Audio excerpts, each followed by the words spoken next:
Environment Canada has updated a severe thunderstorm warning for southern Alberta at 6:07 p.m.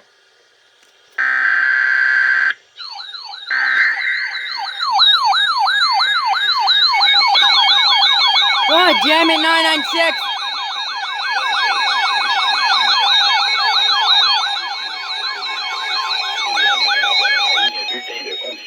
Oh, I forgot the CO100 up here. God damn it.